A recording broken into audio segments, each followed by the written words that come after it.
There we are. Yeah, we are rocking. Let's get the flame rocking. We're okay now. Okay, we should be good to go.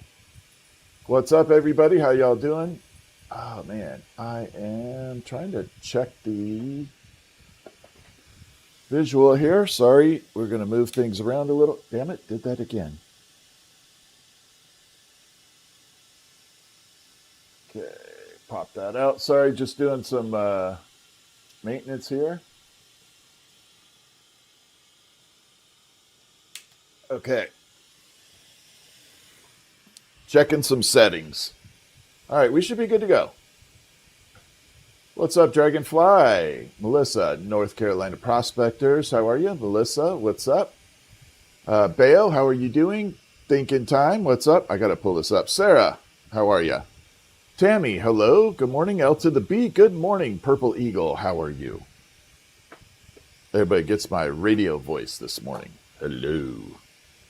All right, let's talk about yesterday's items. Everything, for the most part, came out good, except definitely had a problem. I'm going to show you problem number one.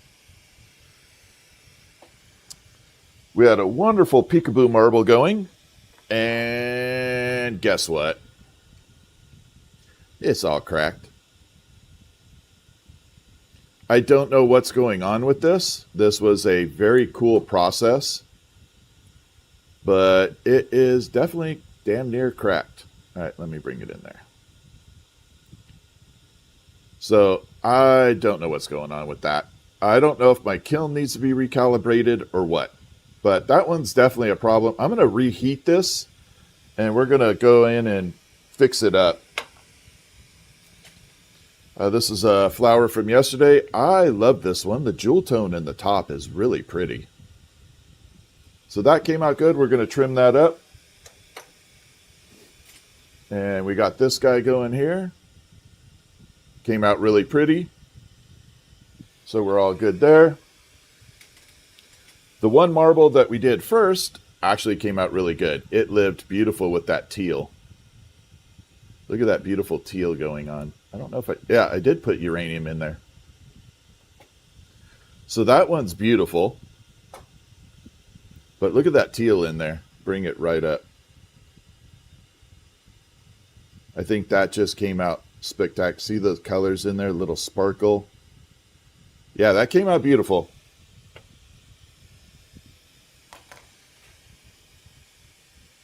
But the big one, I have no idea why it cracked. I don't know. Because the colors in it should be incredibly stable. I don't know if my kiln is off on calibration. Could be very off, but you can kind of see that big old crack just lining up in there. Then there's the peekaboo window that way. I thought I had another light here, but apparently I do not. Let me just grab it, see if I can show it on camera here. But yeah, it definitely has a big old slice in it. This side definitely shows all the cracking. But the colors on the outside are gorgeous. They look good. So we're going to pop this in the kiln later. And I'm going to remelt the hell out of it. We're going to definitely remelt that sucker.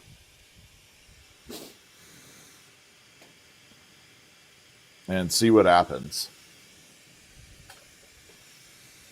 What's up, Red Squeak? How are you doing? It is sad a little bit, but this is the learning curve on trying new techniques. I had never done that technique before. So that happens.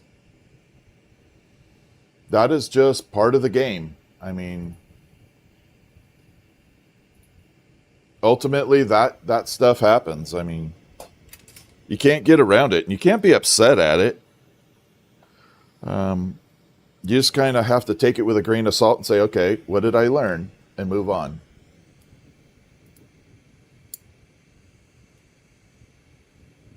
So that's the lesson in it. But that is also why when we're on live and someone wants a marble, we do it in order, but we don't take payment till the next day, because we could end up with a cracked marble. Hey, Kevin, how are you doing? Good to see you, Kevin. I get a lot of people wanting your angel wing, or your, not angel wing, but Kite Guess angel wing pen. Thank you for promoting it out there, my friend. All right, so we got that one trimmed up. Gonna set that right off to the side. This one, I'm really curious. So I'm going to show the side view one more time. I don't know why, but this has a different look to it. That kind of iridescent look to it right there shouldn't happen with silver. Okay, let me grab the one that we normally have here. So they're both here, but notice this one has more of like a greenish hue to it. This one has this purple,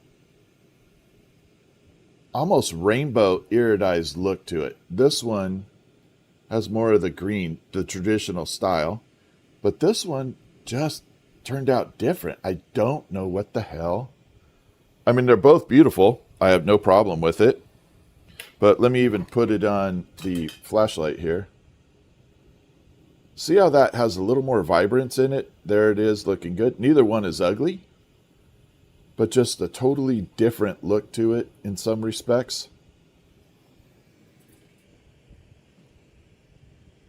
I'm kind of curious as to what happened with it. So we're going to try it again today. I'm going to see if I can replicate that combo. Let me pull this back out.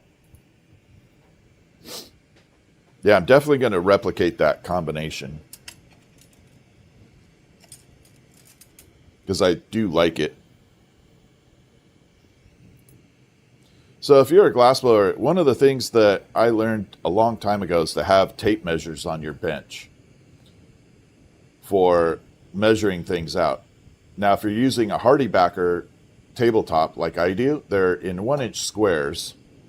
So it's pretty easy to identify, 1, 2, 3, 4 inches. But once you start getting past a certain point, it obviously doesn't work. So I always recommend going through and taking a little Sharpie and marking 1, 2, 3, 4 down to about 12.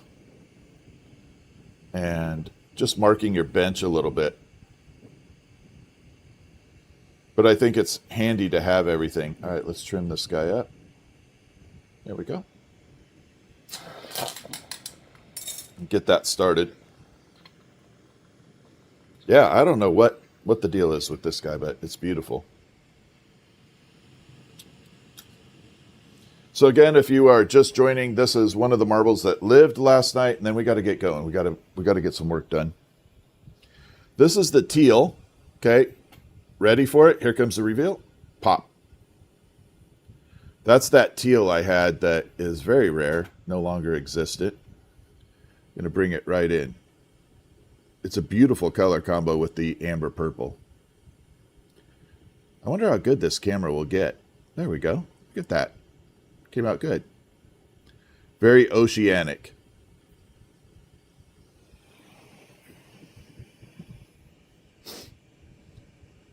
Okay, pop it back up. In fact, I might make that too. Let's get a couple flowers out of the way and then we'll go from there.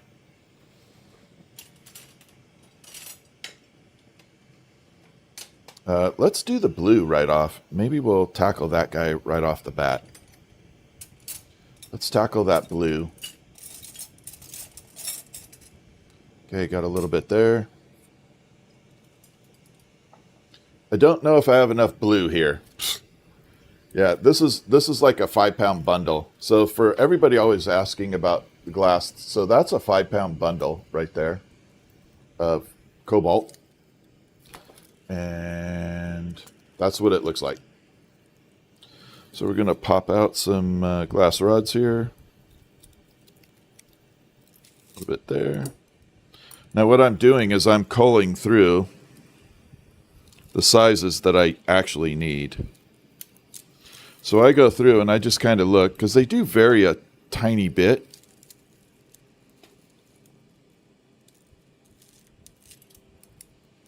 And I just pull the sizes that I need off of it. And there we go.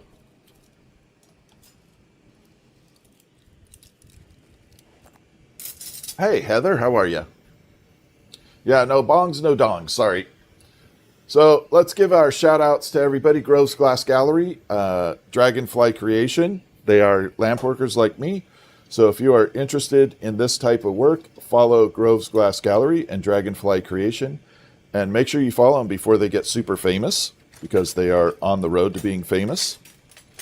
I'm always a good predictor of that. Then we got Kevin's book in the house. Kevin is an American hero.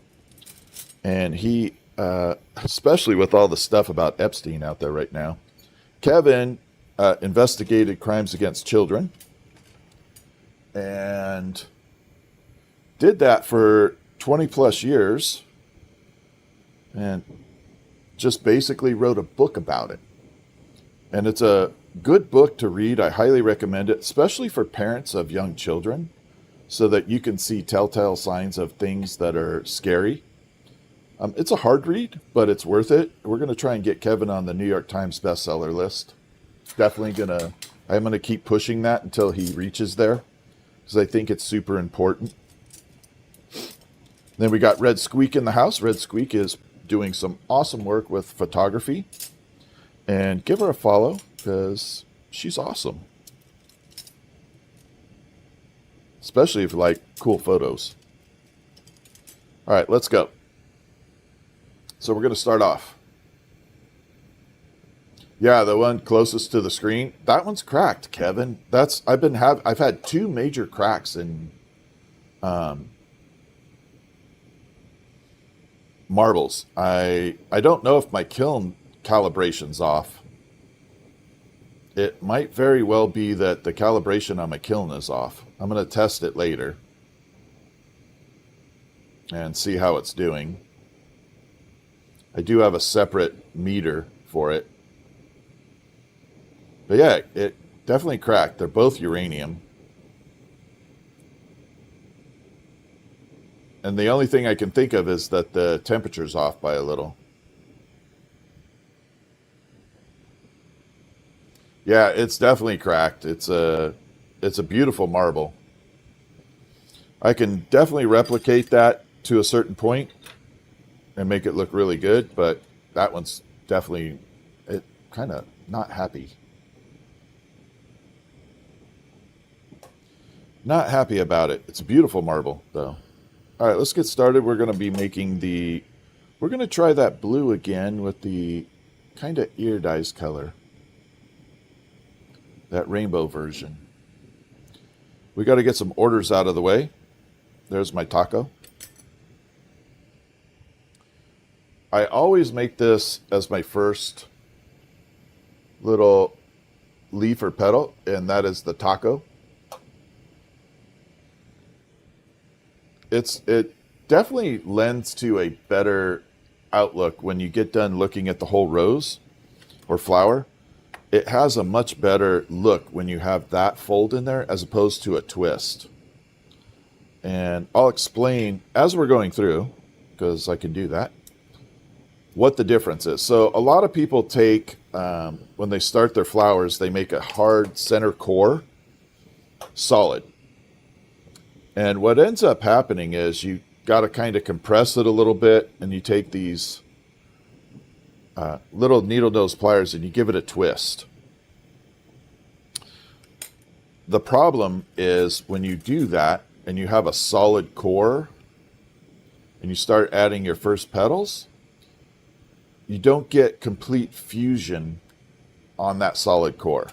I don't know if that makes any sense, but it's not adhered all the way.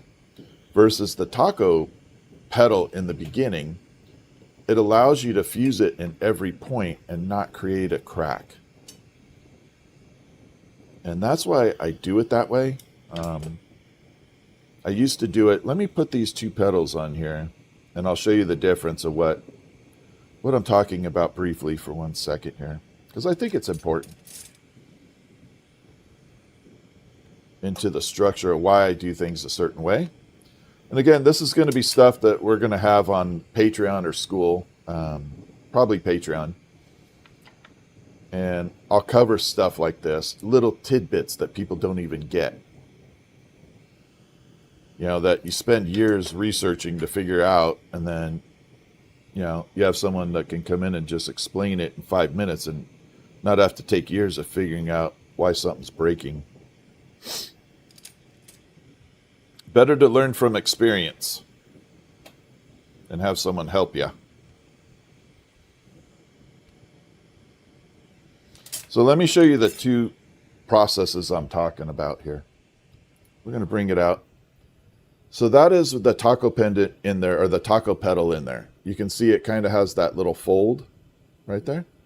Then we got the other petals. Now it's attached in every section on the bottom. Okay, so we're fully attached. I'm going to pop this in the kiln temporarily so I can come back to it. Now, traditionally, when you do a flower, let's just do it. I'm going to leave it sideways at the moment. I'm going to leave the side cam on for a second. Let's go ahead and just bunch this up real quick.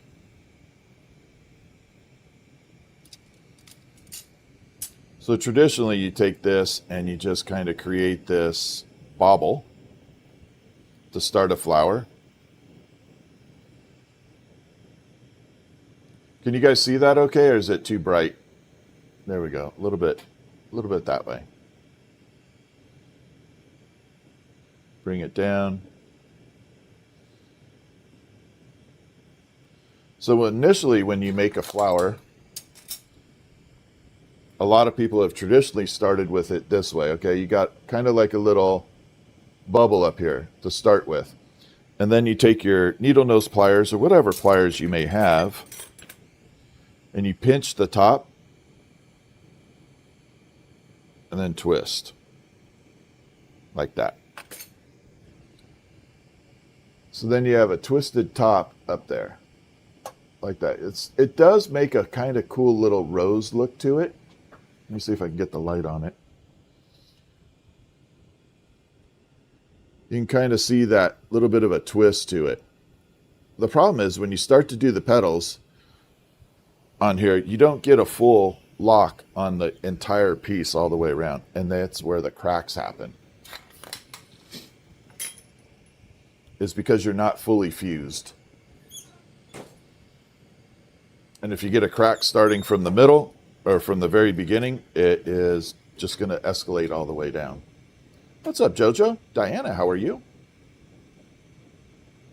Oxygen and propane are the two gases, correct? Yes. We are running both. All right, let's go ahead and add the more petals on here. So about every third or fourth petal, I will show you where we're at. Basically, because I like showing the process.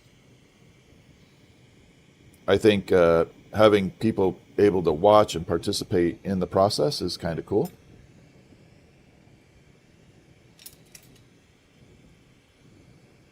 And we're going to bring it out. And right now we are filling orders. I do have some flowers available. If you guys want to see them, let me know. There are some available that are pre-made, ready to go, no waiting. And while we can't make it on live, they are ready to go.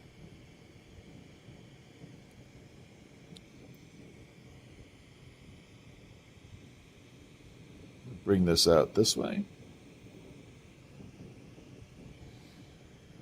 And I think Stephanie put some on the website that does have some inventory. Not quite sure. I have to take a look at it.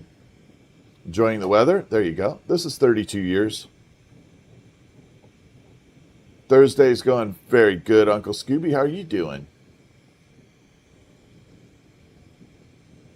Hello, Sean. Sean Bell.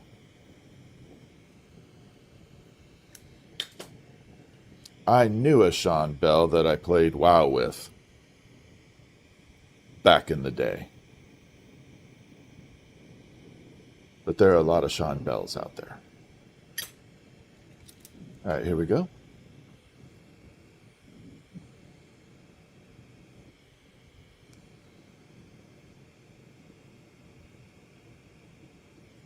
I do miss gaming a little bit. From Scotland. There you go. Welcome in from Scotland. That's awesome. All right, so now you can see we're getting a little bit of that kind of flowery form, but this is kind of like that Celtic knot looking version of it right now. Very triangle. You pre-make your flowers and then add them in. You mean your petals?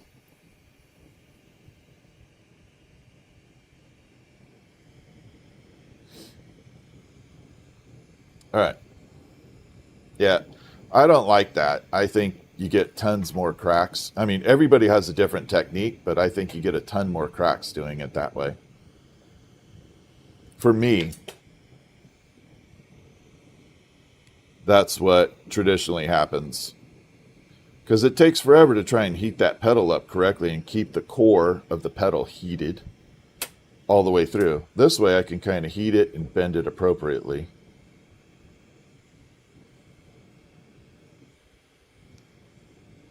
But I know a lot of people that pre-do their petals, and it works for some. Yeah, it definitely works for some people. How much is the flamethrower? You don't want... This one's pretty expensive. This one's $4,600.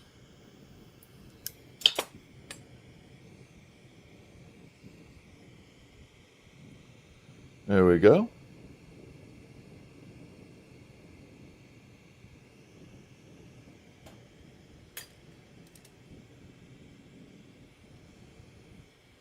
And there we are.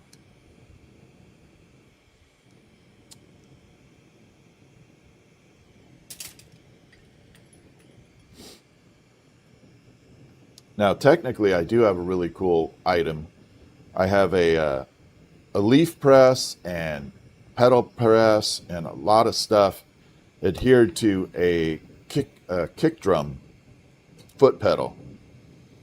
So there's a kick drum foot pedal, and then I have two plates that when you depress it, you can have lots of different options. I have to kind of retool it a little bit, but I'm thinking of bringing it out. And then you don't have to use your left hand to smash it down. It's literally just foot press, smash, bring it out. Foot press, smash, bring it out. It's a cool item. But I've got a ton of foot pedals already I'm dealing with.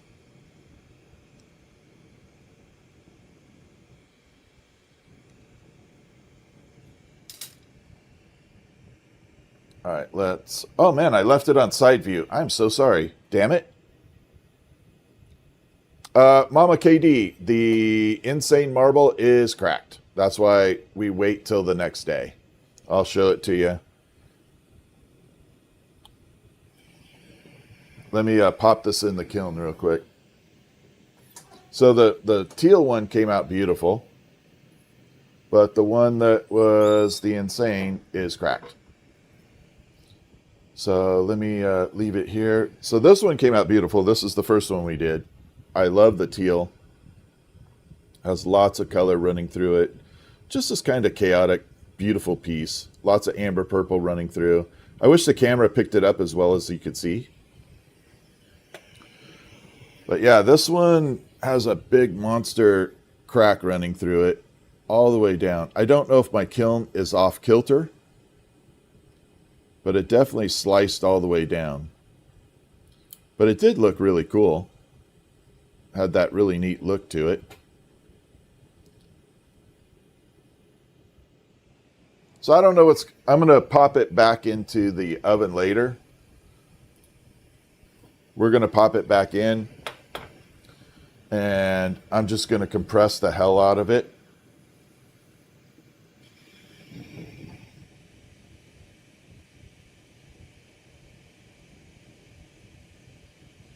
I thought you wanted the teal one. I thought you had mentioned you wanted that one. If you don't, I had actually put it aside for you. What's up, Lori? How are you? How you doing, Lori?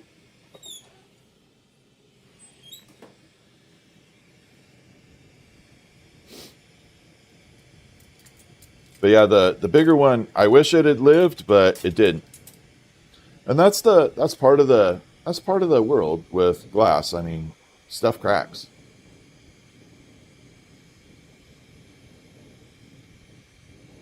I mean, it just happens. You know, that was an entirely new technique. And it could have been I did something wrong. I'm going to go back and rewatch the entire video, the replay, and see if there's a spot where something happened. But it shouldn't have cracked. The colors on the inside are incredibly stable. They are not a issue. It's galaxy black and uranium, both of which should not have any issues.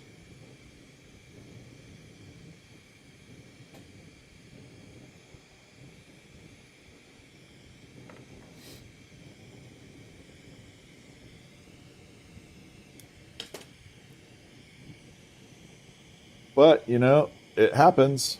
This is what I tell people. If you get mad at, in this business, if you get mad at that, I don't recommend you do it.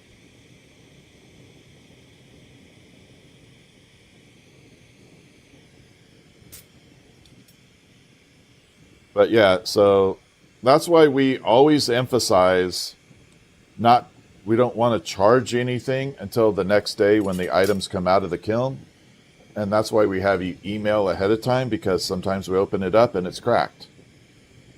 And then I'd have to go through and do a refund and all that fun stuff. But yeah, the teal one has uranium running through it too, which is really cool.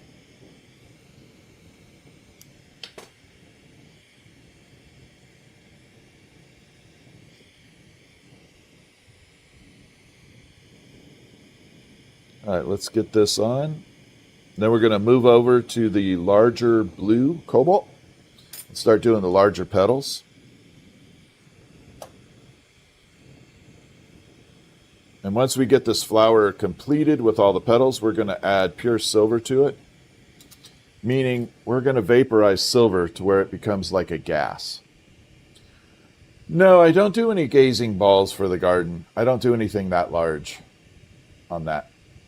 I'm doing good, Lori. Thank you for asking. All right, let's pop this out so you guys get a view. There we go.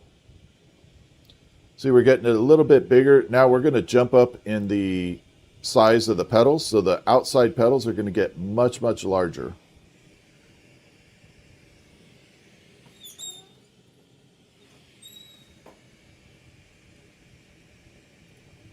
And let's go. So the difference between the two rods is essentially, I thought I had a chunky one up here. Huh. Oh yeah, I do. So the difference in the size diameter, as you can see the two sizes right there. What's interesting though is the bigger one always looks darker because it's denser. Once you thin it down, it's exactly the same size.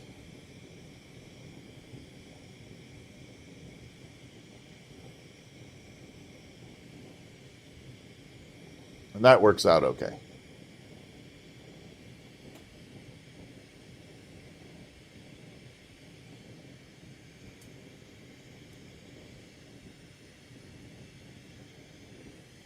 And there we go. But yeah, if you're a newer glass blower and you order color, let's say this is regular cobalt, I would call it a medium cobalt. And you order it in a 6mm size, and then you get it in 12mm like this. When you look at them, they're going to look like two different colors. They're going to look like a dark and a light cobalt. And it's just because of the density.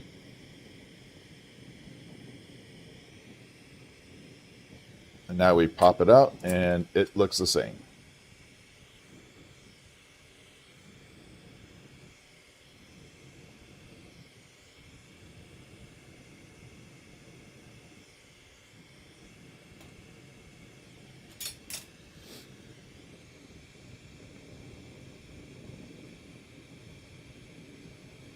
Okay, Mama. Yeah, just message Stephanie. Yeah, it's the one. It's the only one available from yesterday.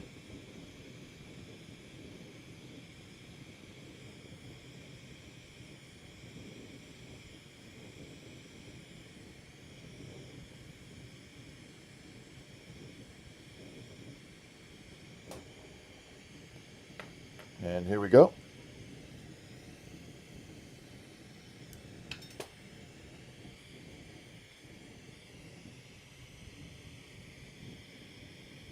Now, when you see these, when we get the last petal, not the last, but the third one on, and I show you the difference, you'll definitely recognize the difference in here.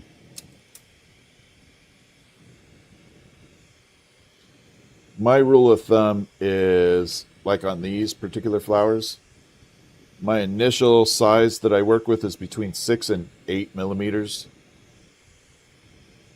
as far as a rod diameter to get the first like 9 petals on. And then I jump up to 12. I double for the next size.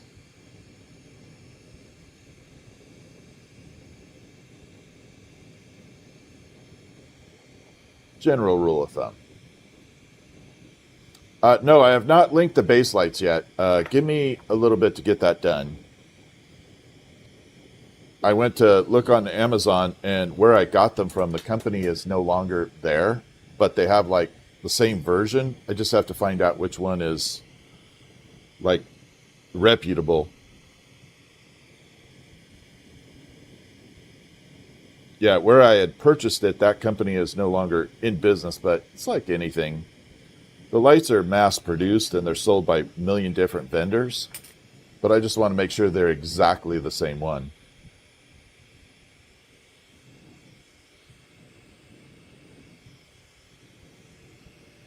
But I will link it in the description for yesterday's live stream. I will put it in there.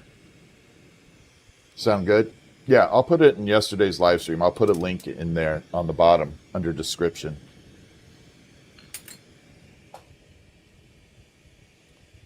And there we go. So now you can see those bigger petals down there. They're definitely a lot thicker and bigger down there. But it starts filling everything out. Gives it that really full look to it. Of course, yeah, I want you to... Yeah, I think the light bases are really cool.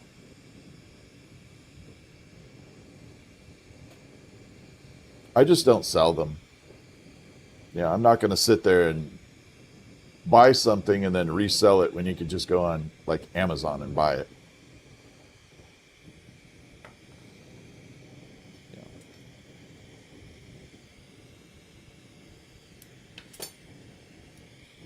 And here we go.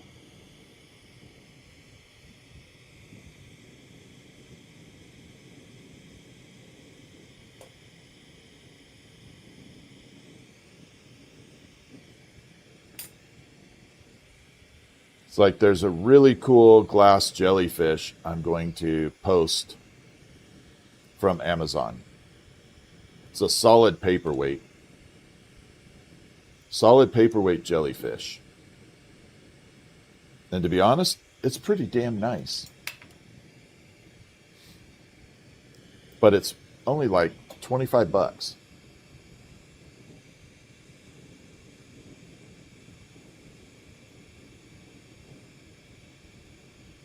Okay. Gotcha. Did what turn out? The marble yesterday, one of them turned out, one of them got super cracked. Watching from Ireland. Well, welcome in. Good to see you from Ireland. Welcome in. I know, glassblowing and video games, that's the way it is. Now that would be a chore, playing video games while glassblowing. That would be an interesting combo. All right, here we go.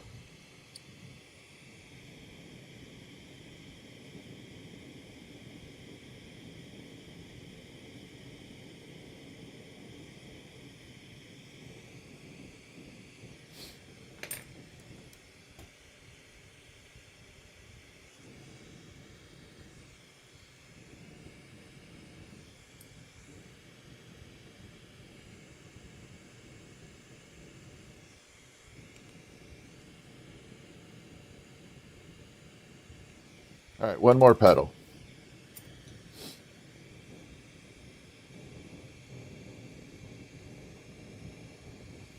One more to go.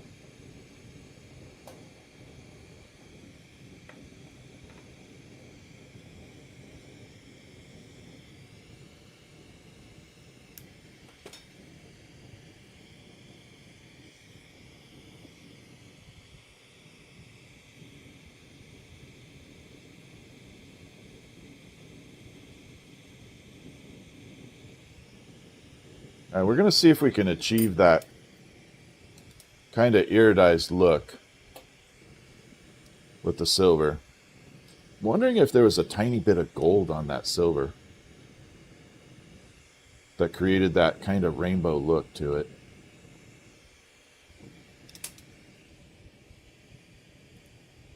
So there we are with the blue, looking beautiful. Now we just have to color it up. Okay, we got that beautiful cobalt blue. There are classes, Ricky. Right now, I would contact Pollock. I think it's Pollack, Pollock Studios in New Orleans.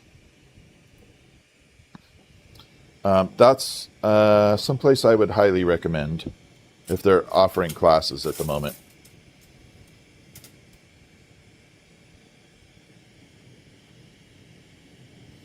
It's a beautiful facility, and that's one of the things I want to make sure, because I can tell you there's a lot of people out there that offer glassblowing experiences and lessons, but you know, I've seen the facilities and you show up and I don't care if people smoke or whatever, it doesn't bother me. But when you show up to a studio to do a glass experience, there shouldn't be a big tray of cigarette butts laying on the bench for you to work around.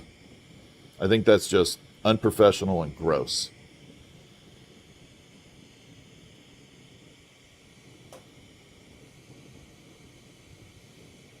But, you know, there are people out there that are like, screw it, if they don't like my environment, the hell with them. And it's like totally wrong.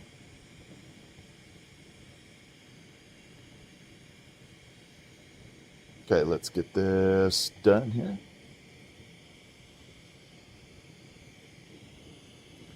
And one more little extension. So what I'm building here is a little, kind of like a little bridge or a brace to attach the head of the flower to the actual stem.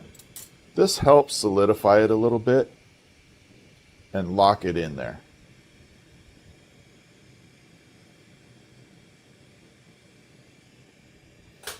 All right, we're going to warm it up a little.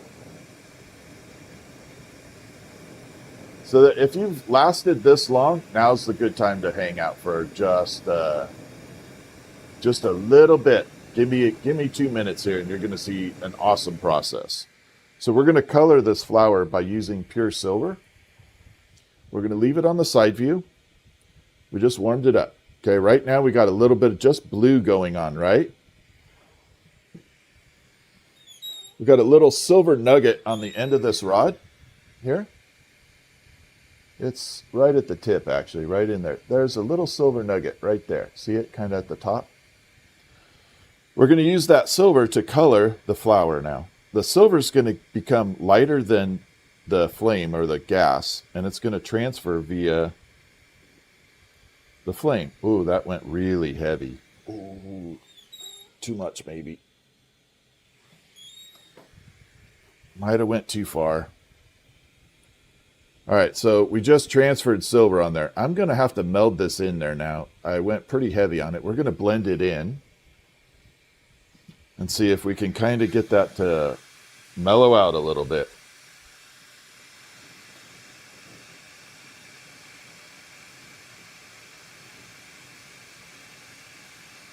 And it's very, very hard to control the silver.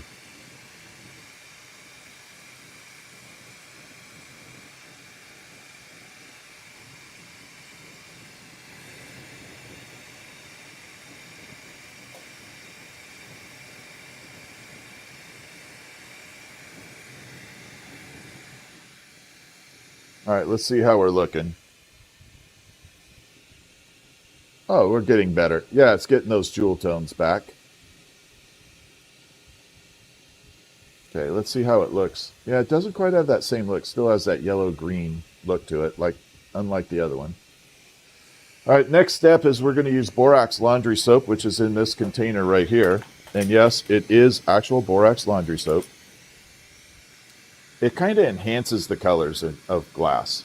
So this type of glass is commonly referred to as Pyrex. Pyrex is a brand, not a type of glass. The type is considered borosilicate, borosilicate. And the most common thing that makes it borosilicate or Pyrex is boron, which is the majority of what's in borax laundry soap. So what this does is it allows it to kind of reconstitute a little bit of boron back into the glass and make it, I don't know, a little bit different. Okay, we did kind of get that look. Hold on. Maybe it came back. Now we have that rainbow effect. It did change it. Look at that. See how it's kind of got rainbow on the petals? Okay, maybe that's a trip there. And we definitely got those colors popping out now. So it went straight from cobalt to that color right there. Okay, let's blend it in just a little bit more, and I think this will be done.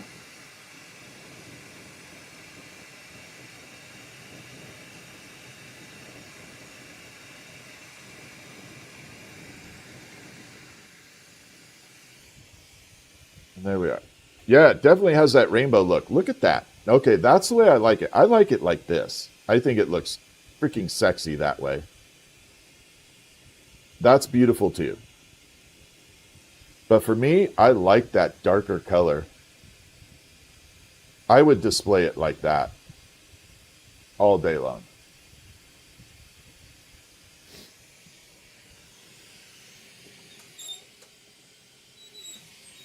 All right, give me 1 minute. I'm not going to log off. I'm just going to put this on pause for a second. I got to run into the bathroom 1 second.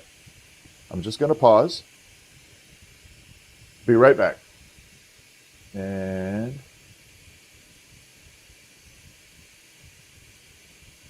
be right back.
Okay, we're back.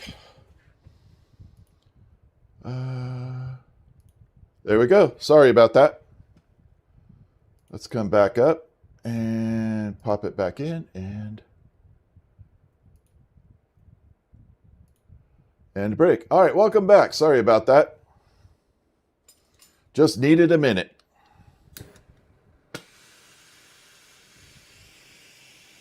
Too much mushroom coffee this morning. There we go.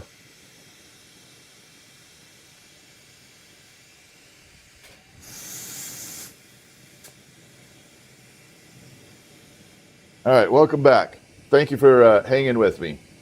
Can I do the same with soft glass? You mean fuming? Are you talking about the silver?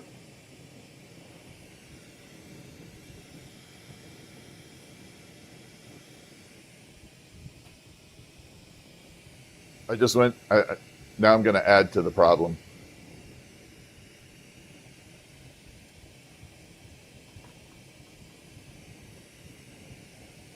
Yeah, we definitely have a ghost in the studio. By the way, Stephanie put the last 2 ghost dogs available. One is a uranium collar and one is a purple collar up.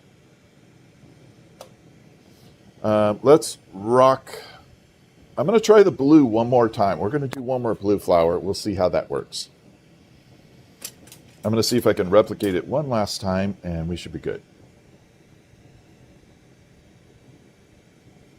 So for those of you that are interested in this as a career, this is the job.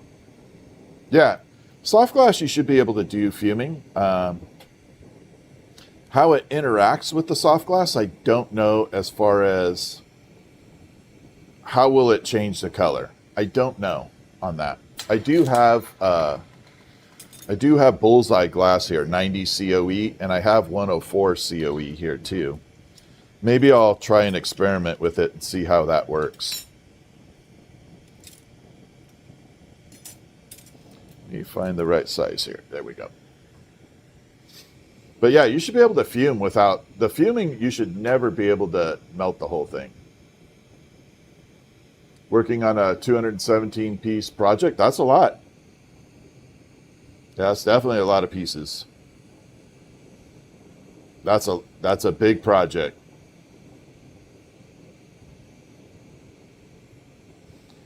Okay, so we're going to pop this down. Again, we're doing the blue flower. We're going to do the blue. We're going to fume it with the silver afterwards. Get those jewel greens and blues.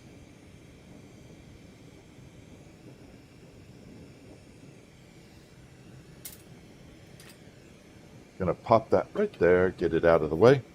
Let me show you what we're working on, and then we'll go from there. So for me, I like this color right here. I like it without a bright light on it. To me, it has a little bit of a rainbow iridescence to it. There's Fritz. And then we pop it out here and we get those, I call this jewel tones. I think it looks like just kind of jeweled. I love it. That's my favorite so far.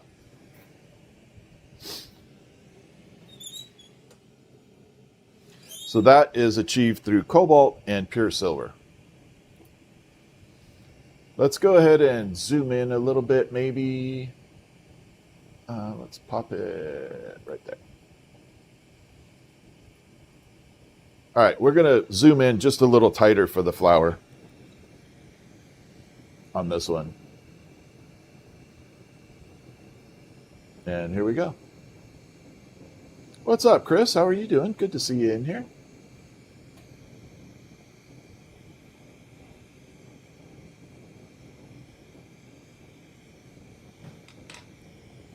Okay, let's get this all flattened out.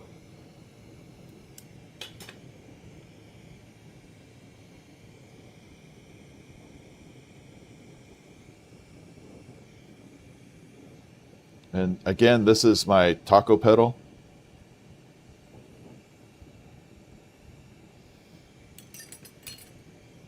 And this is how I start my flowers off. So I create what I call a little taco right there. And it just leaves it so that when you start to form this thing up, it makes it look much better. And we got a little center core in there.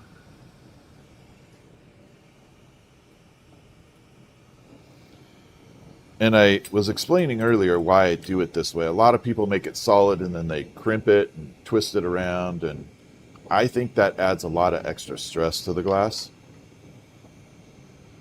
But that's just my opinion. Everybody has a different way of doing things.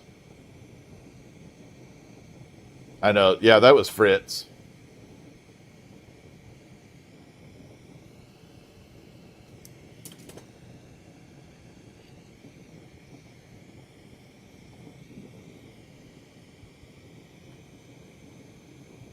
He likes the mail carrier, so he goes out barking to say hi.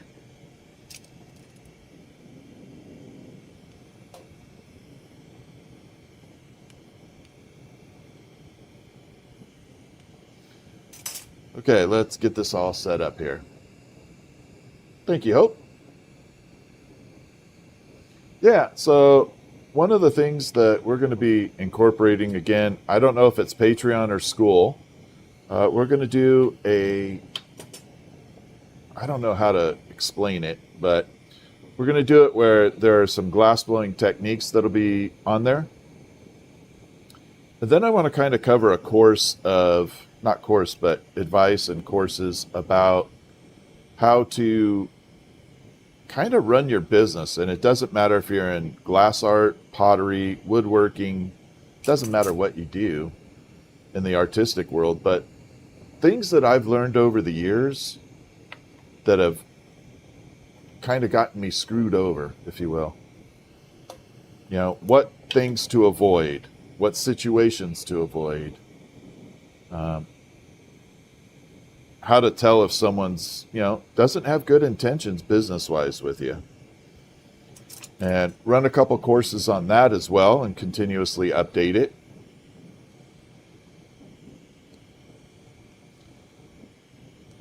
So we'll have a couple different segments of that, Patreon and school, and then just Patreon where we'll just be able to interact and kind of have a Zoom type meeting with everybody.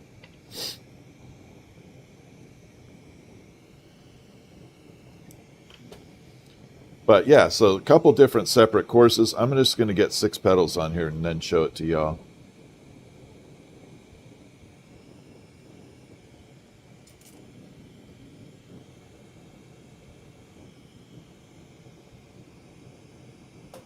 And there we go.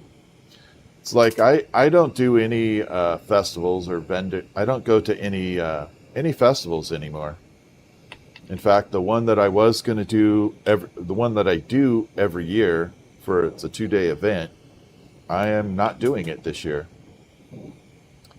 One, I don't have the inventory to be able to do that. And two, there are a lot of factors that when you do a festival, you have to take into account.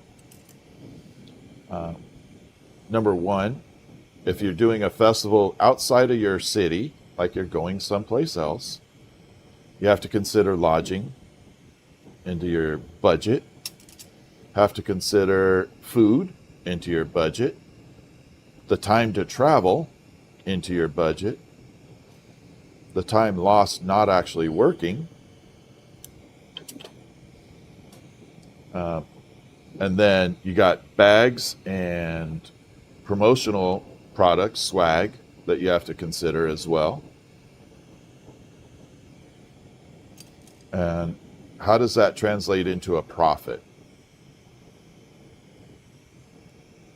I see a lot of people always talk about, oh, I did a festival and I made, $6,000 at the festival. But they never tell you how much they spent on hotel, how much they spent on travel, how much time they lost at work from producing. It just sucks when that happens. There we go. We got the little flower going. No, it's not a finance class. It's an artistic class of, as a person that produces artwork, how do you go about, making a profit?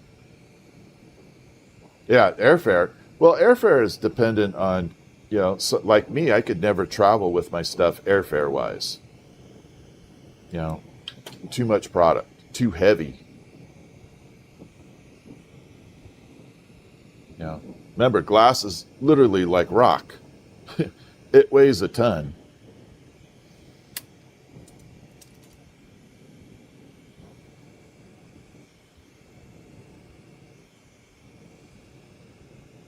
I mean, it's melted sand. It's heavy. But yeah, so we'll be forming those courses up, and then for glass blowers, tips and tricks that I've learned over the years.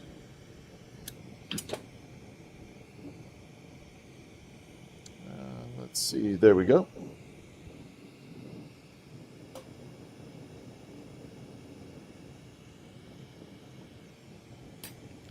And let's pop it in.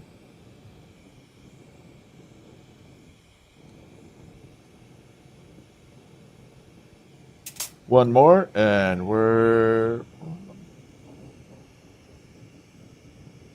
Yeah, we got to do another set of 3 with a smaller size. And then we'll jump to the bigger petal.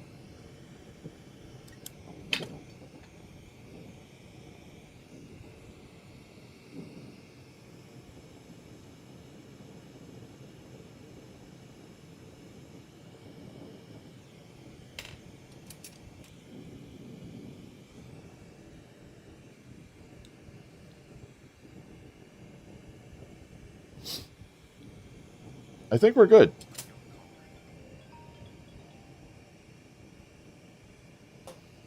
Okay, there we go. Let's bring it over to side view. Do I work with raw sand? No. No, that is a totally different... That's a totally... Thank you, Witching Grandma. Big shout out. Big shout out back to you. Witching Grandma, thank you for the big shout outs on TikTok. All right, so there we are with the blues. We got it going. Yeah, we're going to definitely go out one more level with the smaller size rod, and then we'll start incorporating the bigger one. Okay, gotcha, Daisy Girl. Yeah, raw sand is a totally different... That's an animal I'm not willing to tackle.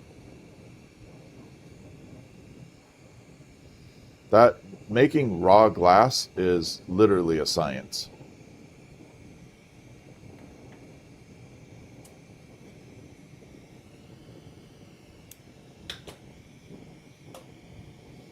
All right, here we go. Let's find our spots. I got to make sure I don't lose my place here. Here we go. It can be very easy to lose your spot on here.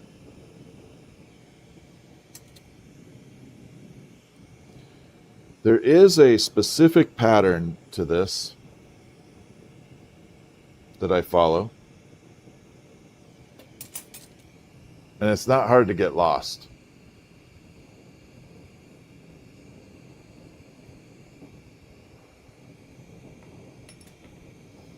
Or to lose your place on it.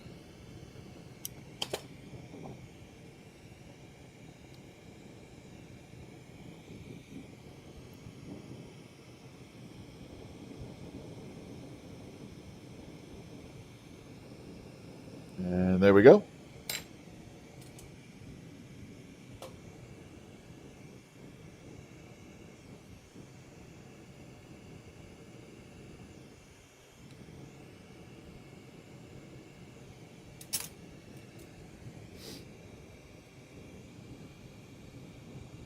One more to go, and then we'll jump to the bigger ones.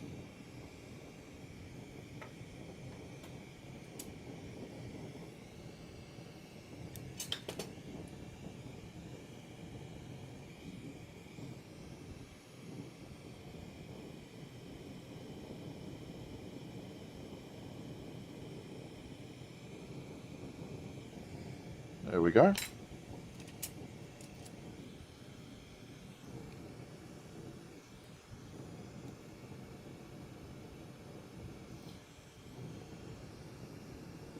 Anyway, this is my normal production day. Welcome in if you're just here. This is how my day goes. This is life as a lamp worker, glass blower.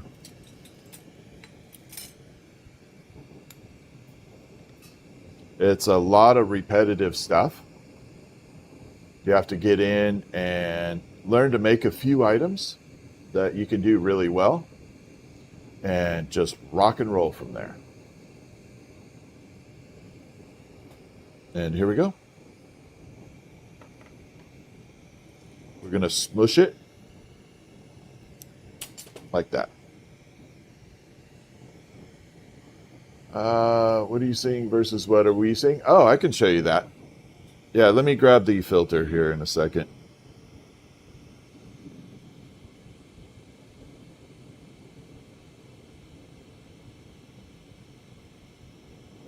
Let me get 2 more petals on and I will show you the filter. Kind of how I see it.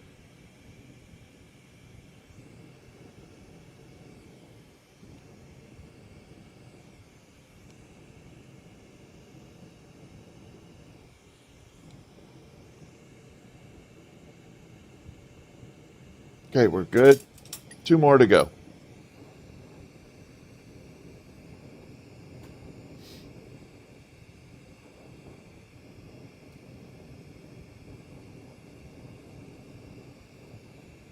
Uh-oh.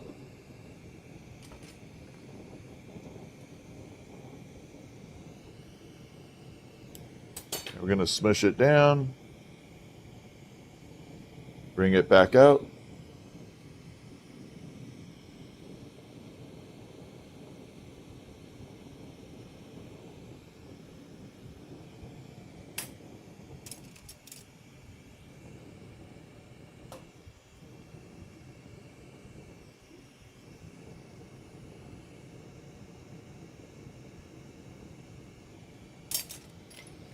And 1 more to go.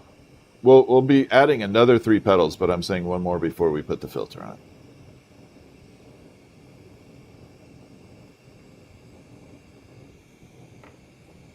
Unfortunately, the sun is barreling in right now, so it is going to affect it just a tiny bit.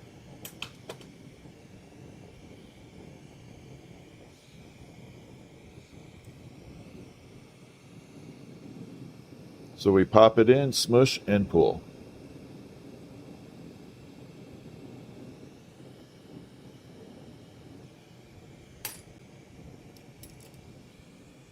Then we heat it up and melt it right in.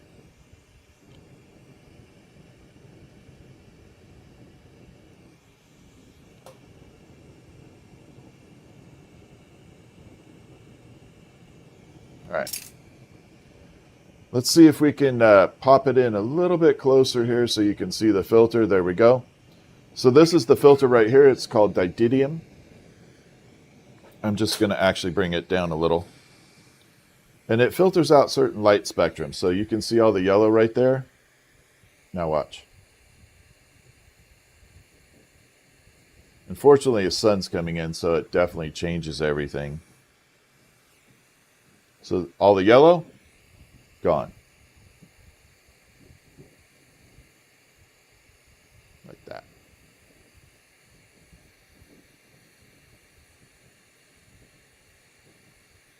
Versus that. So that's the filter that's in my glasses. The drawback is I wish I could leave a filter on the camera all the time, but that's all you would see. You wouldn't see a whole lot.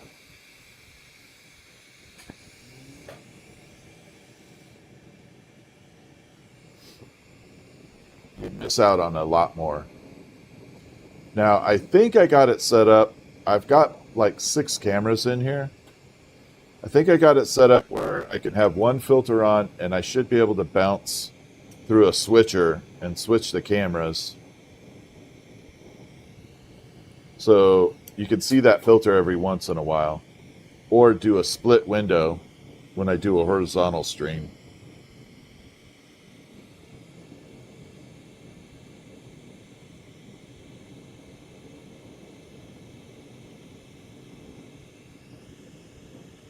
There we are.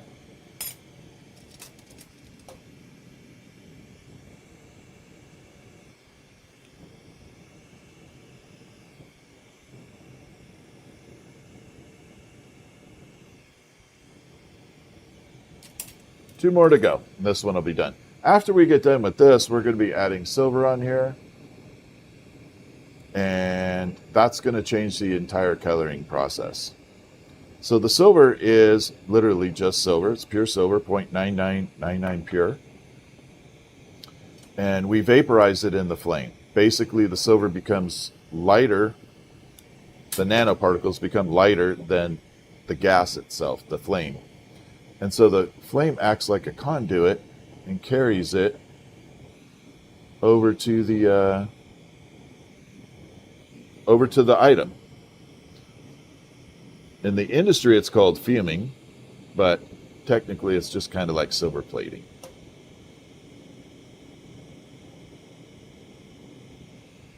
Somebody got all angry saying, that's called fuming. I was like, I know.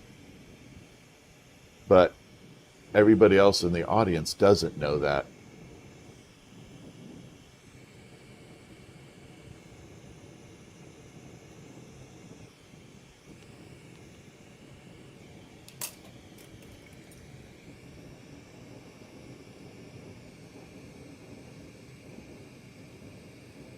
10,000 needing a rest. Thank you. Oh, yeah, we did hit 10,000. Thank you.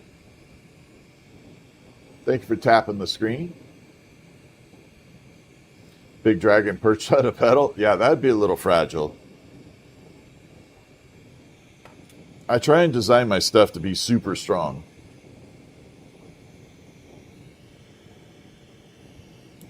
We don't make homing pigeons here. Homing pigeons are items that you've made that break and find their way home to be repaired. That's how I refer to them, homing pigeons.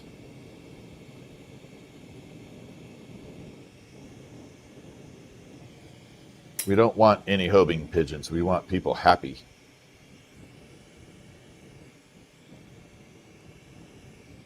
In fact, I have to do a repair this week.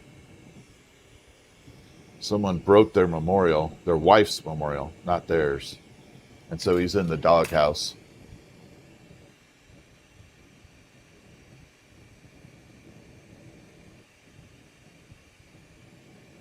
All right, we got a beautiful color combo going here in just a minute. So there it is in the side. You can see it's just all cobalt. Oh, the sun is coming in. This might be kind of cool. Let's leave it on the side. So there it is, cobalt. We're going to grab silver, and we're going to vaporize the silver right onto the flower.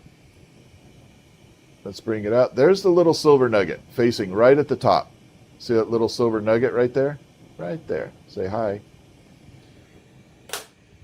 So we're going to warm this up.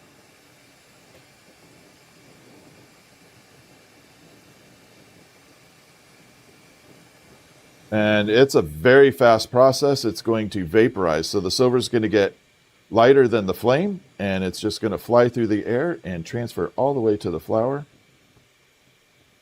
Like that. Pop that back in the kiln. And now we have that. So now it's silver plated, essentially. I don't even need to use the light, but yeah, there it is. You can see how it changed that cobalt into kind of like a turquoisey green jewel tone. We're going to really melt that in here. So this is kind of bonding the silver to the glass. Right now, it's just sitting on top of it. I kind of want to build it into the matrix of the glass. I want it completely fused in there, just not plated by itself.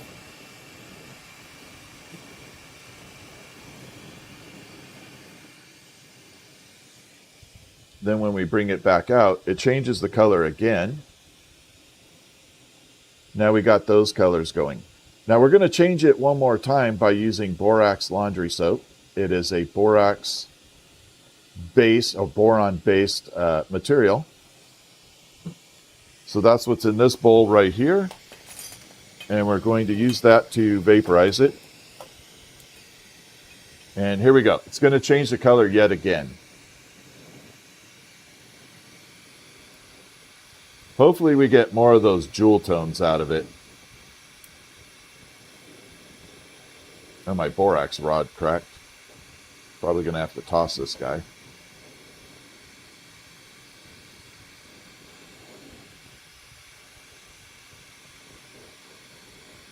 Ooh, she's looking pretty now. Got to get rid of that. And now we got these jewel tones popping through. Each one is always different. But now you can see how it just changed all that up.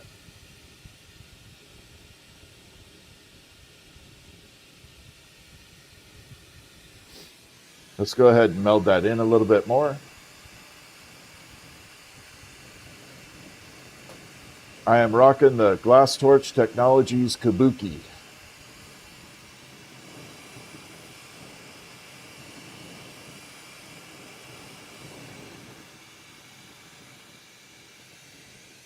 All right, let's see how we got it. Damn it, there we go. So there we are, right up close. Got those beautiful jewel tones. I think that's a pretty ass color.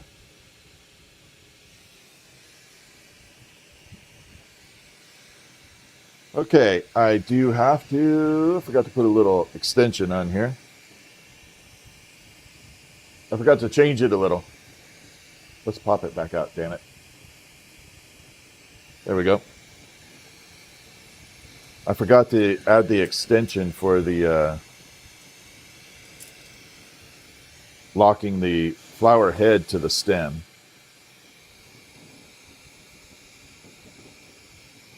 Which we're going to have to do right now. Basically, this just stabilizes the flower head to the actual stem. Stops the petals from cracking and popping off.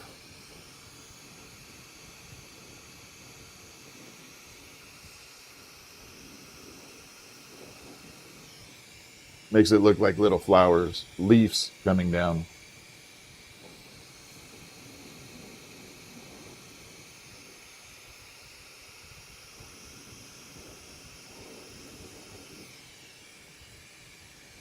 Okay, there we go. Should be good to go. Oh, forgot side view. One last look at it. And then we got to put it away. There we are. That's the little beauty of it. I like that bottom petal right down there. Those look good, too. They look good.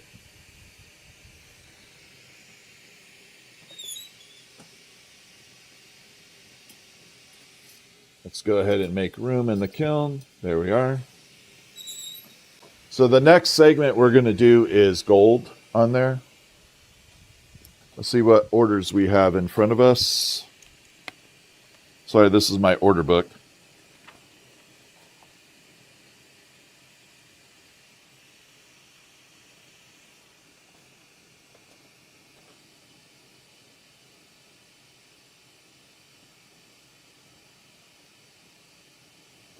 Okay. So this one is a made on live order. This is for Rod, R-O-D, Rod Davidson. Let's make sure we got the right color.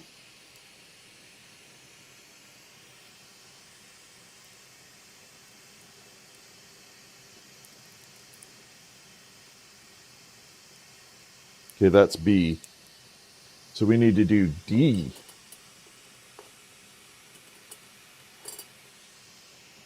So we're going to be making this guy. This is the color we're going to be achieving. This is kind of like an orange pink. We'll bring that up. This is the one we're going to do next. We're going to do that orangey pink like that. So this is done with gold and silver, and that's the color we're going to achieve. Now we're going to start off.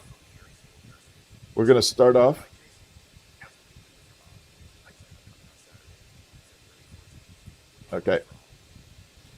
Anyway, there's the silver and gold. We're going to do that color. Going to leave it out. Let's bring out the front view. And we're just going to pop it out for a little bit. Just going to change the view every once in a while. Mountain Dew time.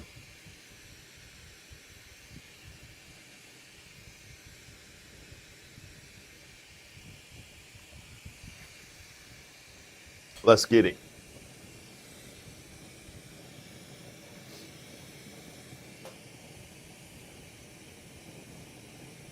Okay, so we're going to do that. Now this starts off as all clear. We don't have any color involved in it, just straight up clear. We don't color it till the very end.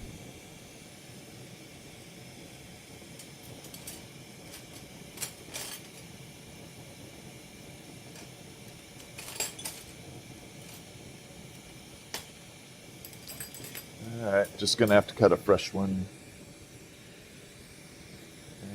Right about there.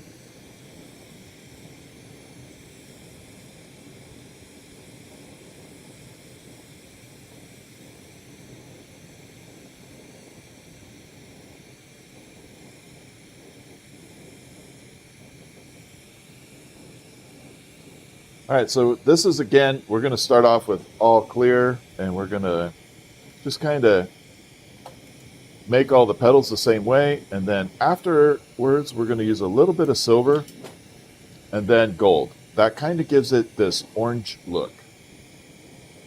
It's kind of like a red-orange look to it.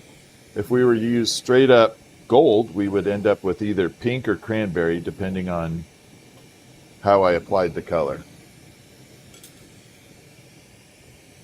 Okay, we're going to bring it back out just for a second. There's the first petal. Again, I always show this so that people understand it. There's the taco petal. And bring it back out. I'm actually going to zoom in just a touch. There we go. So about every third or fourth petal, I will show you where we're at. So we're going to keep changing it up as we go. Oh, I got to bend this for a second.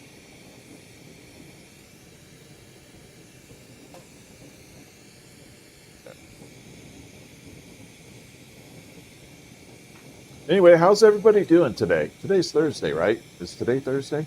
I think it is.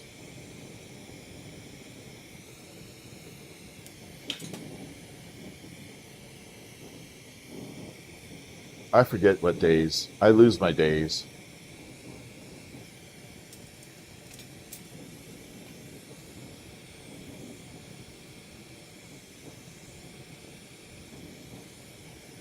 So about every third or fourth petal, I will bring it out and show you where we're at.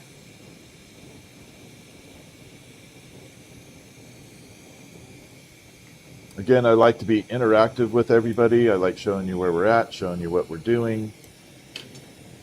Explain the process a little bit. I'm not going to go into technical terms. I'm not here to teach glassblowing. I'm here to just kind of show you the process.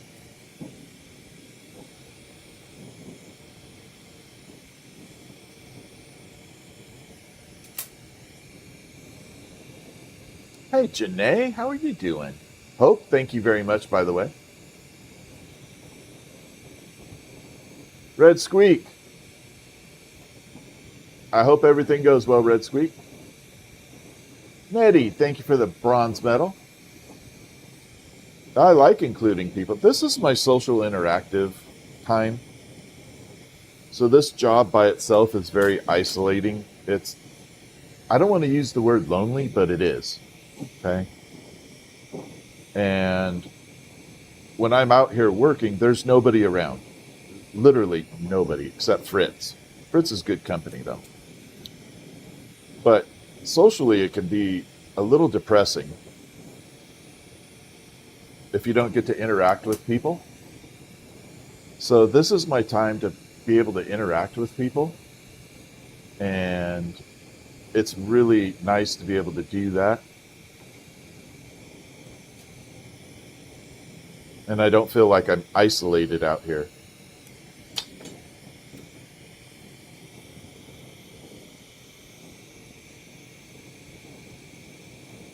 Because like I said, when I'm out here by myself, it's me, myself, and Irene.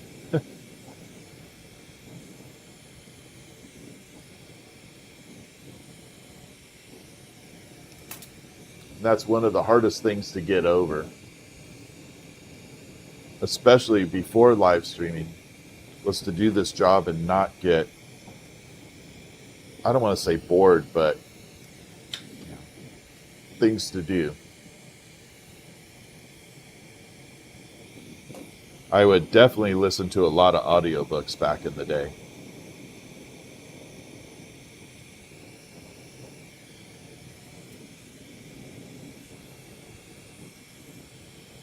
But as soon as social media live streaming came about, it started changing things. Picked up your new glasses? That's nice.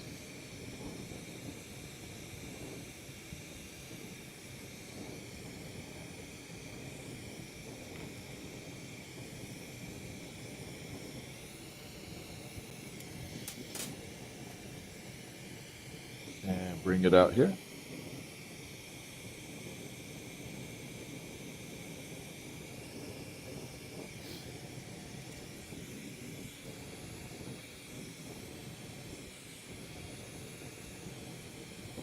I should do a little counter on here.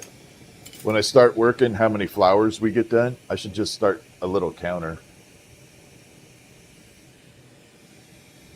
All right, so there is 6 petals. There's the taco petal in the center, and then 6 petals going all the way around. This is where we're at right now.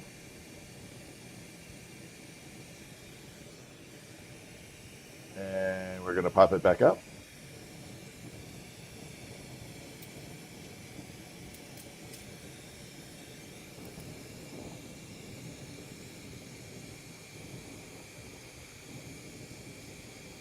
And we're going to do a few more here. Listening to a long series of 17 books, that's a good series. For me, the Harry Potter series was really good to listen to.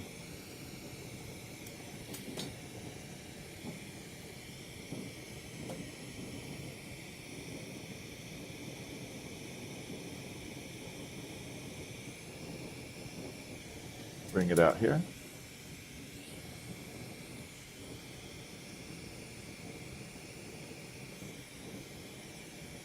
All right, we are getting some nice petals on here. This is looking good. I'm thinking of doing one of these clear and leaving it to sandblast so I could show it to y'all. Like do a white sandblasted version.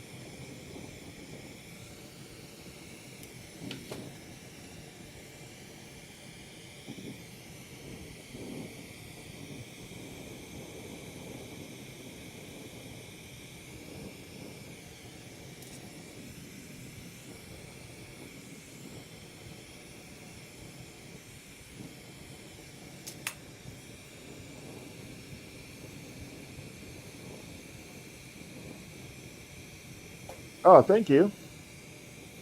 Thank you, Melissa. Yeah, J.K. Rowling. I like the narrator for the Harry Potter books. Dale. Can't remember his first name. I think his last name's Dale. I don't know how he was like Robin Williams of narration. Had like so many different voices.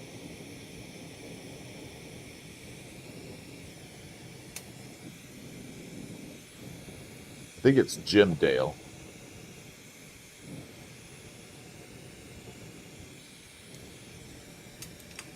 Hi, Crystal. Yeah, the fume part is the best part when we get it in there, but I definitely want to try the sandblasted version. And there we go. So now we're starting to fill out. You can see it's starting to fill out a little bit more. And in all honesty, I like clear. I don't have any issue with clear. And I'll tell you, the one thing about clear that is kind of cool and sucks at the same time.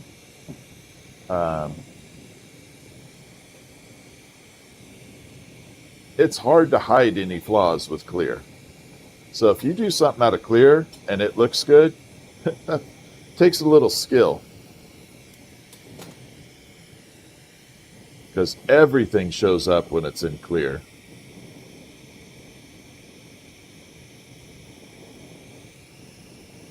Every little flaw.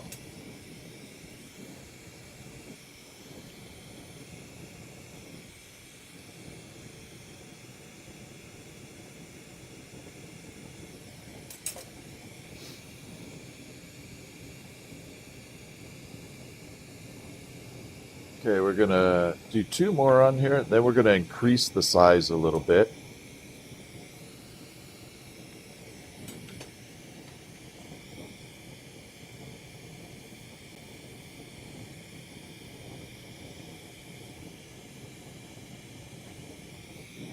Yeah, you have to be it right there.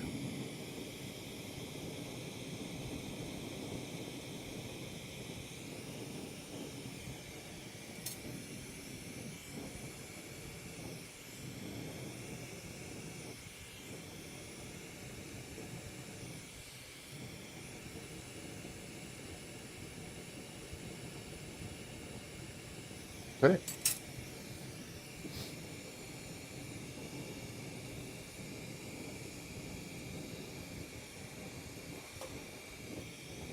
All right, let's get, I think we got 3 more after this and we should be good. Then we're going to color it up.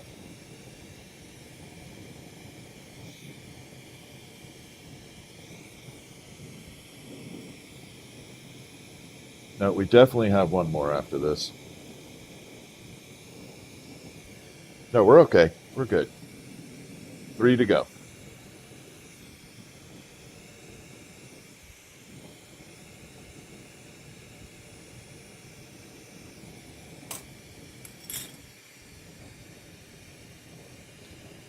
You know, unfortunately, one of the marbles came out absolutely fantastic. The other marble is absolutely cracked. And that's the drawback. All right, we're going to zoom in for just a second so I can show you guys what the actual filter of my glasses look like. So you can see a lot of that yellow going on in the flame. This is the filter that's in my glasses. We're going to pop it out here, and now it's all gone.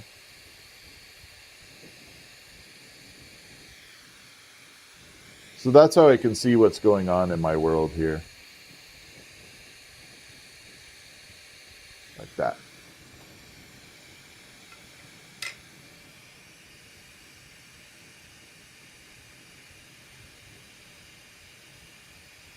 And there we go.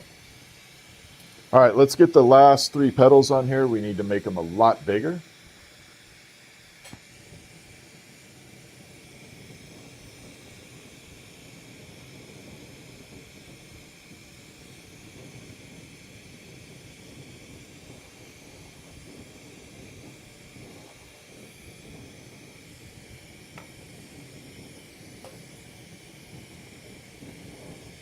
Yeah, propane's not quite as hot, but if I got propylene, then we'd be running super, super hot.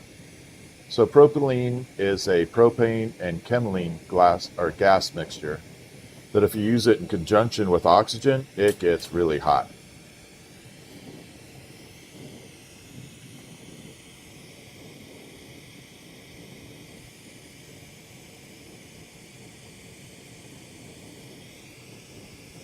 It's an expensive substance, though.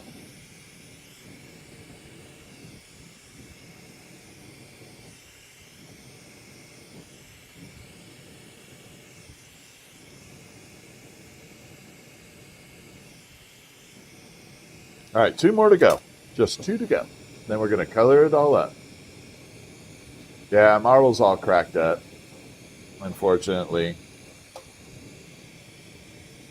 I'm going to have to go back and review the live stream to see if there's anything that went wrong, because the colors should not have cracked at all.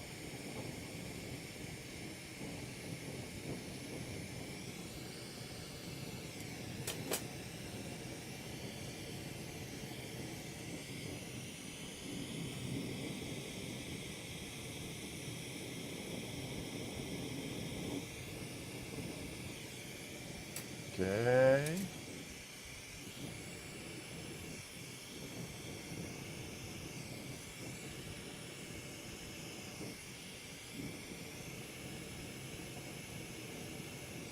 All right, one more petal, and then we're going to color it up. So in this process, we're going to actually use gold and silver, pure gold and pure silver, to vaporize color into the flower.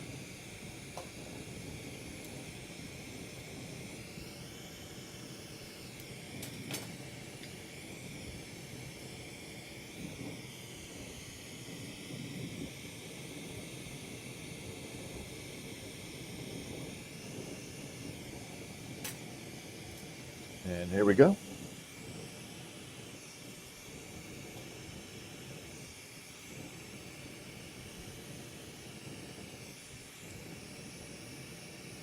All right, we're going to lock in the last little portion. So I use these little extensions down here. Let me pull this way in. We're going to come in really tight. So I lock in basically the head of the flower into the stem by using these little extensions. They kind of simulate like glass leaves, but it basically takes where the 2 petals are joined in there on the bottom and locks it into the stem.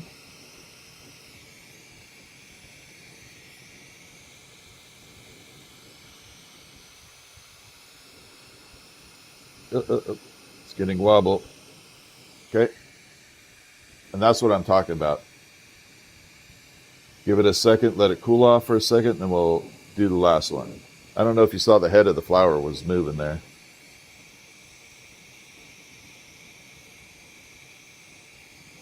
Actually, I'm going to have to probably lock this in 2 places here.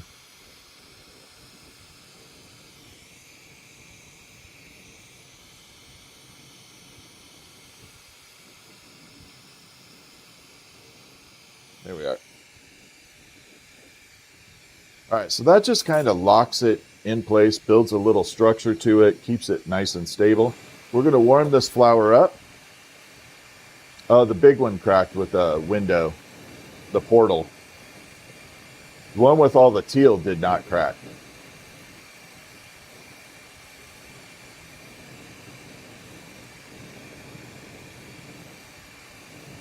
We're going to reheat it. I'm just going to melt the hell out of it and see what happens.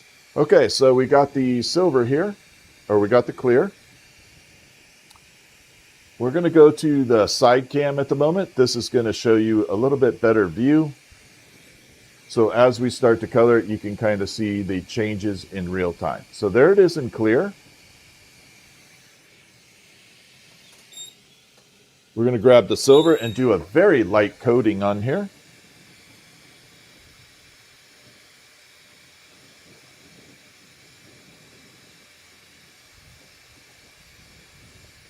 Like that.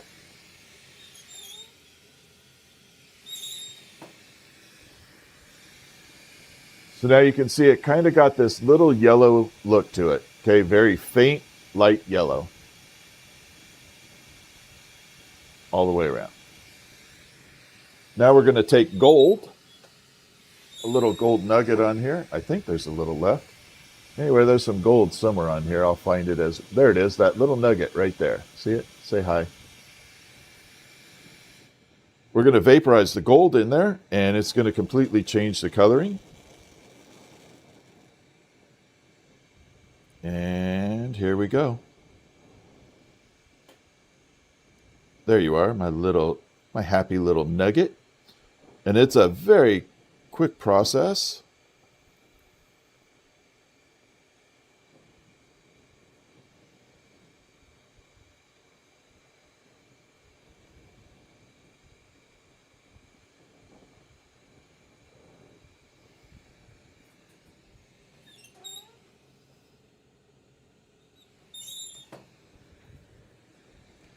And now we just changed it way up. So that is pure gold on there.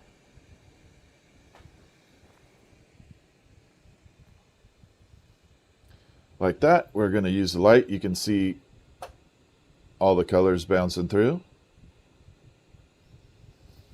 And for the little happiness here, we're going to use borax laundry soap and change it yet again. So the borax adds a little bit of color enhancing to it. It kind of locks the gold in place too. So gold normally will not stick to glass at all. But if you put silver on at first, the gold sticks to the silver. Silver sticks to the glass and the gold sticks to the silver. But that's not always super effective. This, however, definitely makes it much more effective here. All right, a little bit of borax there. So we're going to take the borax laundry soap. We're going to vaporize it in the flame. And it's going to create a little bit of an orange look to it.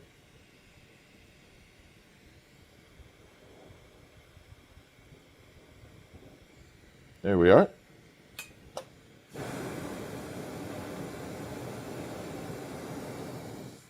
And now we get that orangey look. See, it just kind of went orangey cranberry. Like that.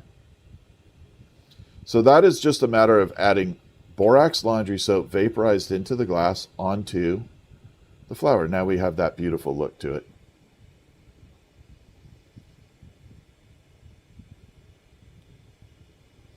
So that is that color.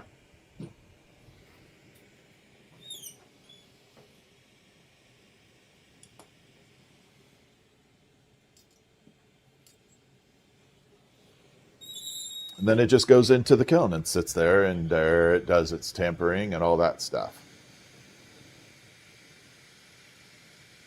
Does it make a difference as to which color you do first? Yeah, Barbara, it does. It absolutely makes a difference. If you do gold first and then you apply silver, you'll definitely get a different color to it. Yeah, absolutely. You get a whole different color. It'll be more, how should I put it? It'll be more brownish, if that makes any sense. Yeah, I'm putting borax. Yes. Can you do a Filicino? Yeah, I know it's a pattern. Yes, I can, but I'm not doing that right now. I have orders I have to fill, unfortunately. No, fortunately. All right, so got this order done, that order done.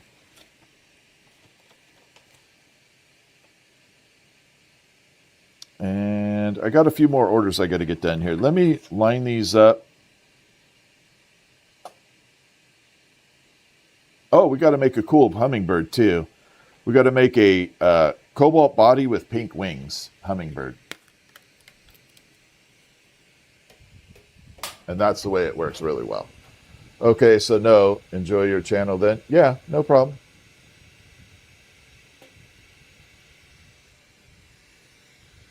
I will enjoy my channel. I always do.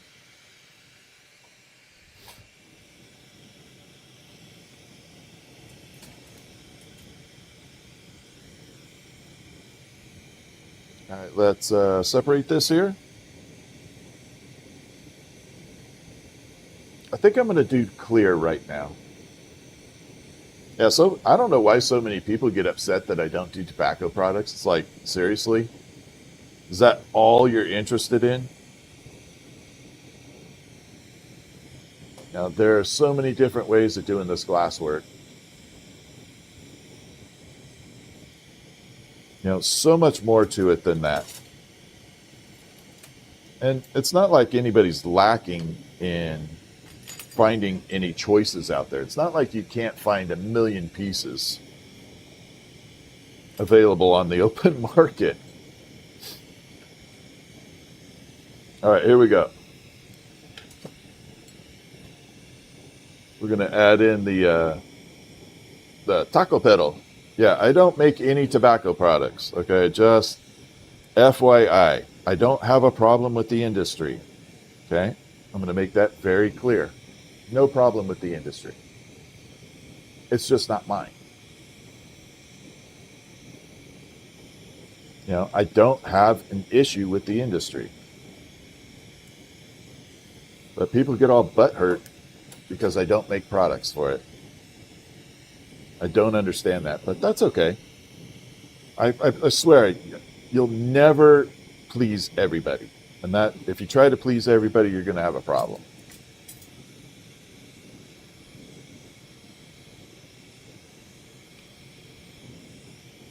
And that's the key.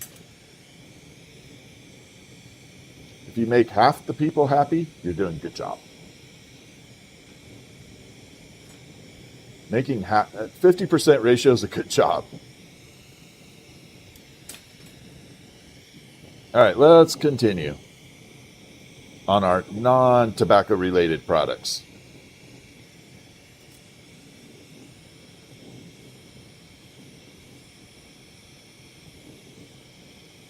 So we're going to do this in clear. I'm going to leave it in clear. I think I want to sandblast it to show you all. Because I like the sandblasted look. The only part I don't like about sandblasting is how messy it is.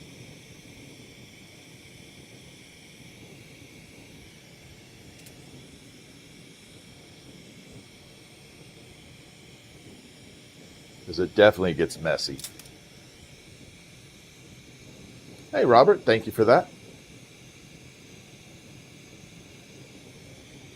Yeah, you know, the functional industry is very flooded right now.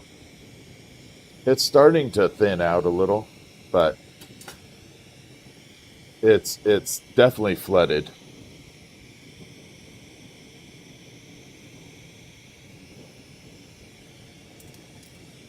And here we go.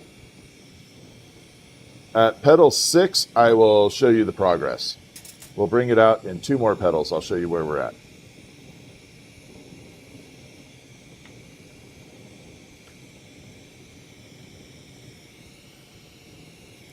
Little progress camera here. So I like showing the progress as things are being made. I think it's important to share with everybody how it's being made. Not necessarily how to make it, just how it's made.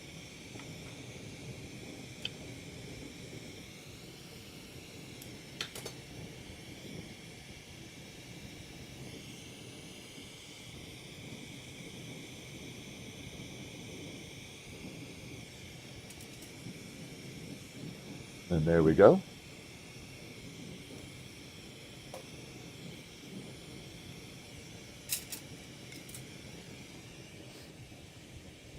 And let's bring it out so we can see where we're at. So there is, I always say that looks very much like a Celtic knot type thing. Oh, absolutely, Robert. I agree with you 100%. Yeah, that is a fact.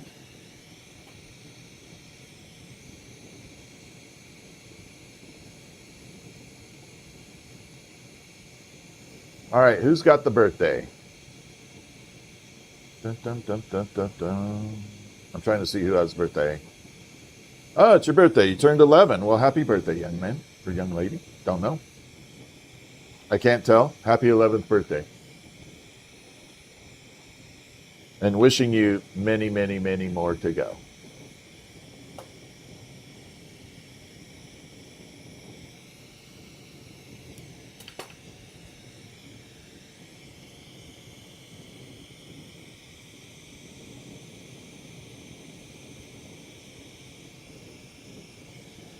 And here we go.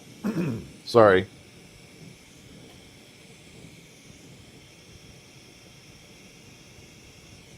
Had to clear my throat there. It's getting a little bit, after like, how many hours are we streaming so far? Oh, we're only at 2. After like 2 hours, though, you get a little hoarse for a second.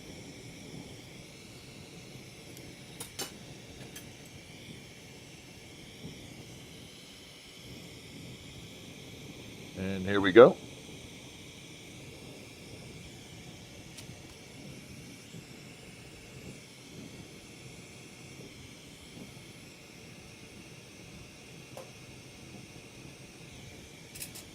Yeah, this one I think we should leave clear. Yeah, I've never, I don't know who that is, Robert, but sounds interesting.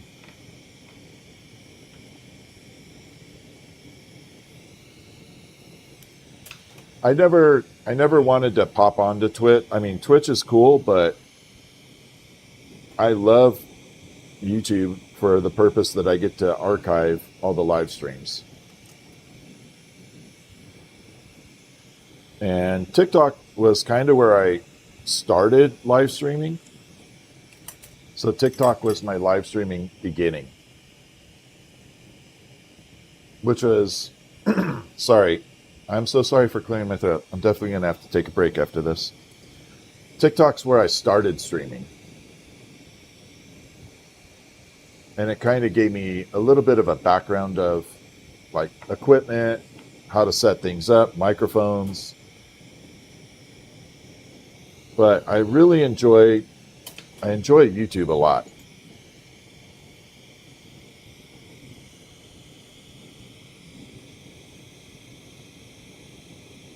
Again, because I can go in like I did earlier, and I said that that flower was being made for a particular person. And now they get to go in and take that flower that they give their partner or friend or whoever, and they can say, hey, I had this made directly for you, and it's live and it's on YouTube permanently, so they can show that item being made for them. And even people who are on my live stream that buy, let's say, a marble at the end of the night, they can show people that how the marble was made and when it was made.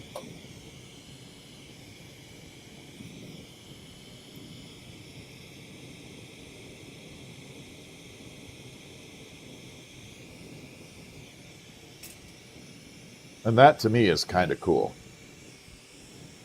And I'm really happy that YouTube doesn't charge you to store all the live streams. In fact, they pay you.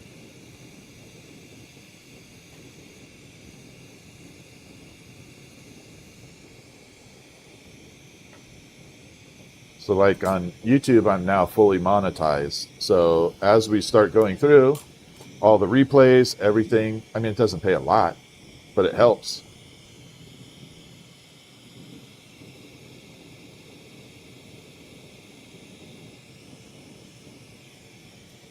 Helps support the channel.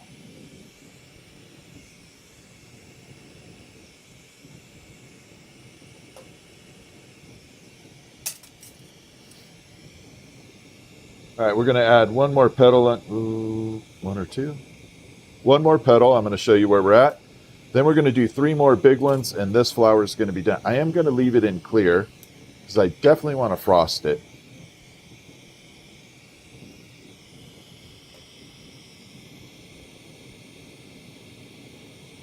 I want that frosty approach. Now, there is another method that I could do where I could frost it and then fume it after that. If I do it correctly with gold, if I frost it and then fume it with gold after, it creates what I call a dew. It looks like in the morning, like morning dew on flowers. It looks just like that. Now that process takes a while because you have to make the flower, sandblast it, reheat it back in the kiln, fume it, and then put it back in for tempering again. So it's a double process. But the result is freaking beautiful. And there we are. We got the clear. Let's go ahead and do the bigger petals on here and get this guy looking good. This is borosilicate. Boro. All right, let's go. Let's do the bigger version. I'm debating on setting up a soft glass 104 90 COE bench. If I do that, it has to be an entirely separate bench, though.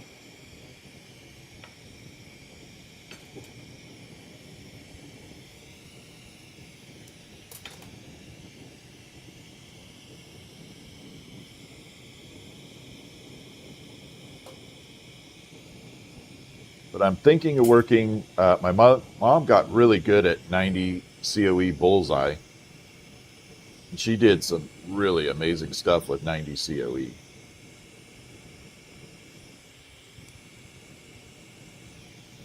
But 104 is a little more prevalent, so that's the hard debate.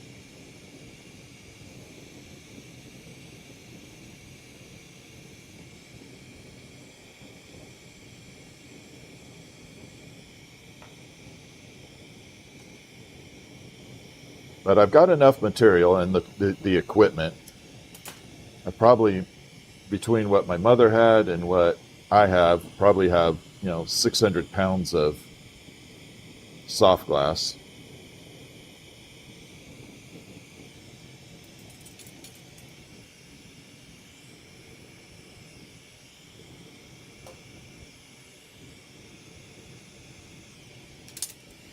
So that could get me started.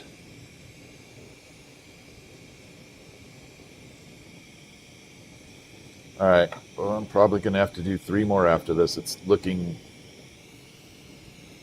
naked in some spots.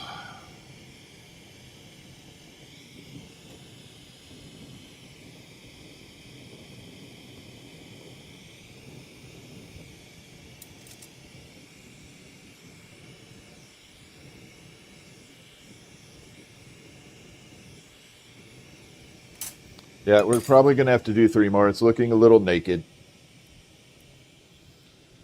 See that? If you're looking directly up at the top, see how it's blank right there? It's okay right there, but it's blank there and definitely blank there. So we got to fix that. Maybe just 2 petals will work.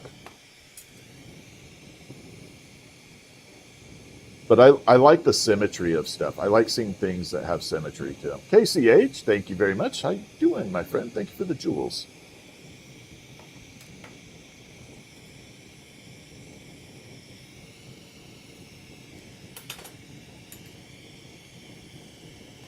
Yep, there's the blink.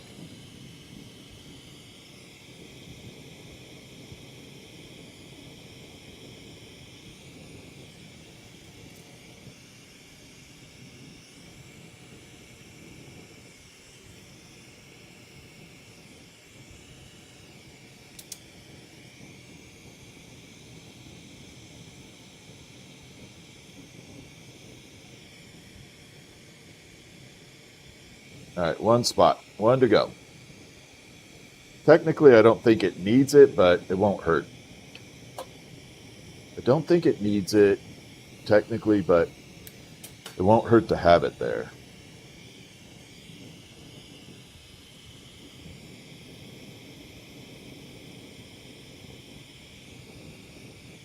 Definitely fill it out.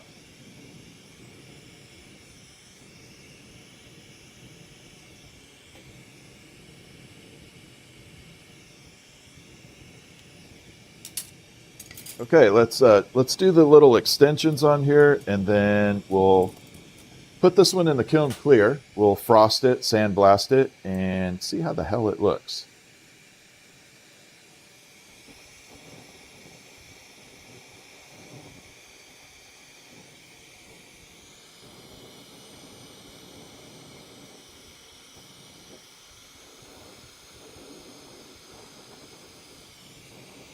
And this is, like I said, they're like simulated little leaves coming down.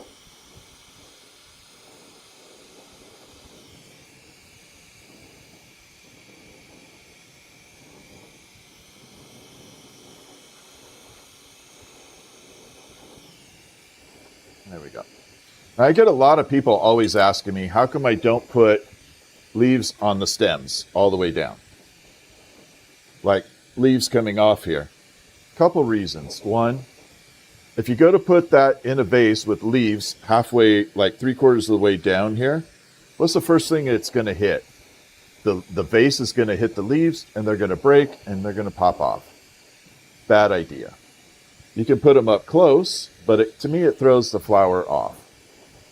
So unless you're going to have it completely as a sculpture sitting on the ground, putting leaves off of the stems just totally is asking for trouble. It absolutely is asking for trouble to me. I'm going to try borax on here, just straight up borax. I don't know what the hell it's going to do to clear. Let's see what happens. Yeah, the Harvard glass flowers are amazing. Probably the best glass I've ever seen in the world. The Harvard Glass Botanical Garden is the best glass I've ever seen of anybody ever in the world. All right, let's do the borax on clear and see what happens. I'm not worried because we're going to sandblast it anyway. So if it looks awful, we can sandblast it off.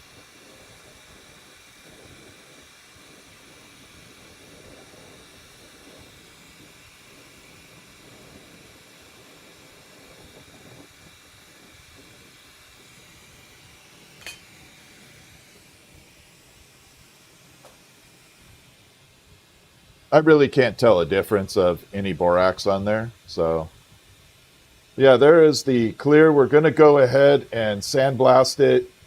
Sorry, my God. We're going to sandblast it into a frosted look.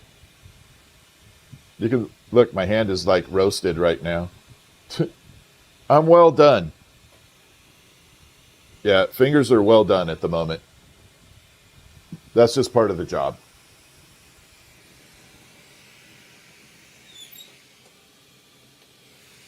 Okay, I'm going to go grab a quick bite to eat and be right back. I'll see you all in just a little bit.